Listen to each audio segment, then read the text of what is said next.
საქართველოს პროკურატურამ კანონიერი ქურდობის, ქურდული სამყაროს წევრობის, ქურდული სამყაროს საქმიანობის ხარდაჭერისა და კანონიერი ქურდის, ქურდული სამყაროს წევრისათვის მიმართვის ფაქტებზე 32 პირს ბრალდება წარუდგინა.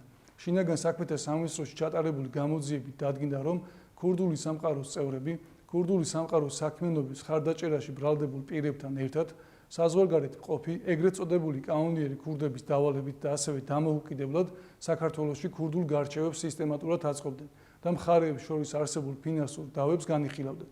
გამოძიებით ასევე დადგინდა, რომ 20 ბრალდებულმა დავის მათ სასარგებლოდ გადასაწყვეტად ქურდული სამყაროს წარმომადგენლებს მიმართა. ბრალდებულთაგან ერთ პირს ბრალდება კანონიერი ქურდობის ფაქტზე წარედგინა, რაც სასჯელის ზომად 15 წლამდე თავისუფლების აღკვეთას ითვალისწინებს. 4 ბრალდებულს ბრალდება ქურდული სამყაროს წევრობის ფაქტზე წარედგინა, რაც 10 წლამდე თავისუფლების აღკვეთას ითვალისწინებს. 7 პირს ბრალდება ქურდული სამყაროს საქმიანობის ხარდაჭერის ფაქტზე წარედგინა, რაც სასჯელის ზომად 6 წლამდე თავისუფლების აღკვეთას ითვალისწინებს, ხოლო 20 პირს მათგან ერთს დაუსწრებლად ბრალდება კანონიერი ქურდისათვის, ქურდული სამყაროს წევრისათვის მიმართვის ფაქტზე წარედგინა, რაც 7 წლამდე თავისუფლების აღკვეთას ითვალისწინებს. პროკურატურა 32 პირის მიმართ აღკვეთი ღონისძიების სახით პატიმრობის გამოყენების შუამდგომლობით სასამართლოს კანონით დადგენილ ვადაში მიმართავს. პროკურატურა ორგანიზებული დანაშაულის წინააღმდეგ მკაცრ სისხლისამართლის პოლიტიკას ატარებს, რასაც მომავალშიც გააგრძელებს.